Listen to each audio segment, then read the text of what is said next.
مجھے کہیں کل جانا تھا تو میرا شاگرد میرا ایسوسیٹ وہ کہتا ہے سر میں آپ کو رائڈ کروا کے دیتا ہوں، آپ جلدی چلے جائیں گے، موٹر سائیکل کی رائڈ۔ میں نے کہا ٹھیک ہے، اس نے جناب جلدی سے رائڈ کروائی، بائک والا آ گیا، میں اس کے ساتھ بیٹھا کہیں جا رہا تھا۔ اب وہ ڈرائیو کر رہا ہے نا، اس نے جناب ایک ہاتھ سے موبائل پکڑا ہوا ہے، دوسرے ہاتھ سے وہ چلا رہا ہے بائک۔ میں نے کہا یہ کیا آپ پریشان نہیں ہو رہے، آپ کو مشکل نہیں لگ رہا، خطرہ ہے؟ کہتے نہیں سر جی، تجربہ ہو گیا، فکر ہی نہ کرو۔ تو وہ یوں بگایا جا رہا ہے۔ پھر اس نے اپنی ایک سٹوری سنائی، میں آپ کے ساتھ شیئر کرنا چاہوں گا۔ وہ کہتا ہے سر غریب آدمی ہوں، چھوٹے چھوٹے بچے ہیں، تو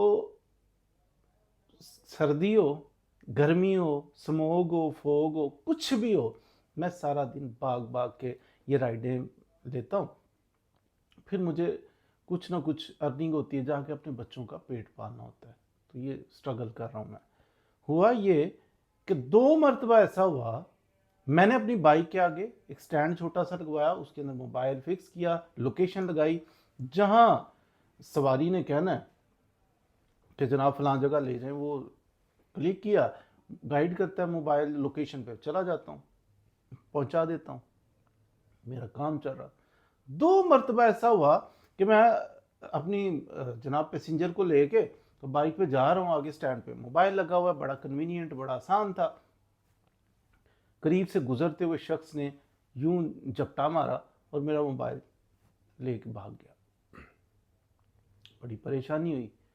اب وہ پیسنجر نے کہاں جانا تھا، بہرحال اس نے کسی طریقے سے مجھے گائیڈ کیا، جو بھی تو پہنچا دیا۔ پھر اس کے بعد اب نئی رائڈ آئے گی کیسے، میرے پاس موبائل ہی نہیں ہے، تو رائڈ ہی نہیں آنی۔ پھر میں گھر چلا گیا مایوس، بیوی بچوں کے پاس بیٹھا، جا کے کیا کریں، کھائیں کیسے، سسٹم کیسے چلے گا۔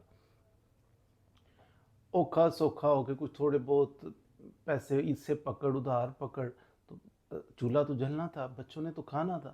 تو پھر کہتا ہے میں نے ایک چھوٹا سا سیکنڈ ہینڈ موبائل لے لیا، پھر لگایا اس کے اندر، چلا رہا تھا۔ 4 دن گزرے، پھر ایک شخص نے یوں جپٹا مارا، موبائل چھین کے بھاگ گیا۔ تو اس کے بعد سر اب میں اس سٹینڈ پہ لگاتا ہی نہیں، میں جب بھی رائڈ لیتا ہوں تو میں ہاتھ میں موبائل ایک ہاتھ میں پکڑ کے تو پھر میں چلتا ہوں۔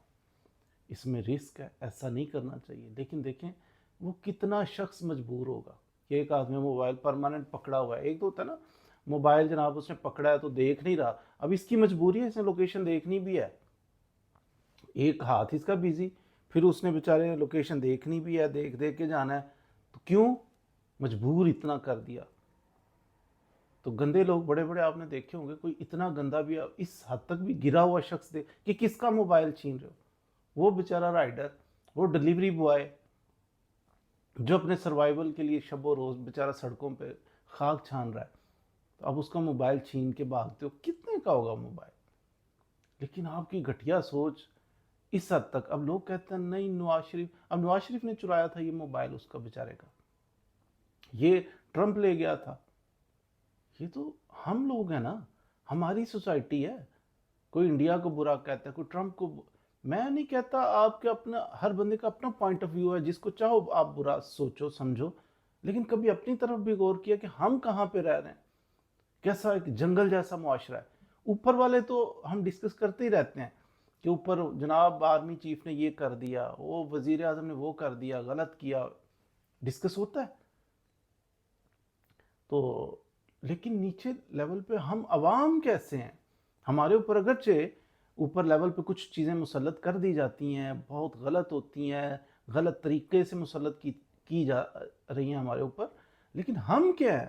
کیا ہم سدھرے ہوئے ہیں؟ ہم صاف ستھرے لوگ ہیں؟ کتنے گندے کہ ایک وہ بندہ جس کو اس کی ہیلپ کی ضرورت ہے، وہ اتنے کرائسس میں ہے، وہ رول رہا ہے، اپنے بچوں کی روٹی کے لیے رول رہا ہے، کھانے کے لیے ترس رہا ہے کہ میں پوری کروں اور جا کے اپنے بچوں کو کھلا سکوں، اور اس کا موبائل چھین کے بھاگ جاتے ہو۔ تو یہ گندے لوگ ہیں بیسیکلی، ایسے ہی نہیں اوپر اور نیچے۔ اگر ہم عوام اچھے ہو نا تو کسی کی مجال نہیں ہے کسی حکمران کی کہ وہ غلط ہو، غلط طریقے سے آ جائے، پاسبل ہی نہیں کہ ہم اچھے ہوں گے نا۔ تو اس لیے ہم بیسیکلی ہم ایک گندے لیول پہ پہنچ چکے ہیں، ہم عوام گندے لیول پہ پہنچ چکے ہیں، اس وجہ سے پھر اوپر بھی ہمیں گندگی نظر آ رہی ہے۔ انٹرنیشنل لیول پہ ہم دیکھیں فلاں ہمارے اوپر چودھری لگا ہے، فلاں چودھری لگا ہوا ہے، ہمیں ہاتھ باندھنے پڑ، اس لیے صرف ان کو بلیم نہ کریں بڑے بڑے لوگ، او جی وہ فارن پالیسی ایسی ہوتی تو ویسی ہوتی، یہ پالیسی جو ہم ایک دوسرے کو نوچ رہے ہیں، ایک دوسرے کا خون پی رہے ہیں، یہ کیا ہے؟ تو اس لیے عوام کو بھی بیس درست ہو جائے گی نا، عوام درست ہو جائے گی تو اوپر بھی اثر پہنچے گا۔ تو اگر عوام یوں ظالم ہو جائیں کہ یعنی دیکھے ہی نہ کس کے ساتھ کیا، چوری ویسے بھی نہیں کرنی چاہیے، امیر آدمی ہے تو اس کی چوری کر لے، ایسا بھی نہیں ہے، لیکن اس لیول کا بندہ، مثال کے طور پہ کوئی معذور بندہ ہے تو بندہ اس کی جیب کاٹ لے، تو کتنا برا عجیب سا لگے گا نا۔ کوئی بیوہ ہے، یتیم ہے تو اس کے ساتھ بندہ، تو جسٹ لائک دیٹ، یہ بھی مزدور بندے کی جیب کون کاٹتا ہے؟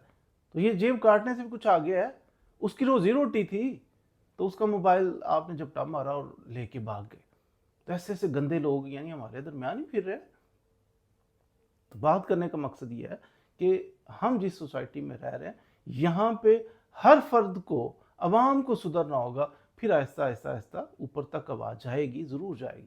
عوام اچھے ہوں گے نا تو ان کے اندر ایمان کی رتی ہوگی تو سمجھیے کہ پھر لوگ ڈریں گے، حکمران بھی ڈریں گے، سارے بڑے بڑی جو ہستیاں بنی ہوئی ہیں لوٹ کے کھا رہے ہیں نا ملک کو، وہ سارے ڈرنا شروع ہو جائیں گے عوام سے، اگر عوام کے اندر ایمان آ گیا۔ تو اگر عوام نصر باز جیب کترے بنے رہے نا تو پھر اوپر بھی تبدیلی آنے والی نہیں ہے۔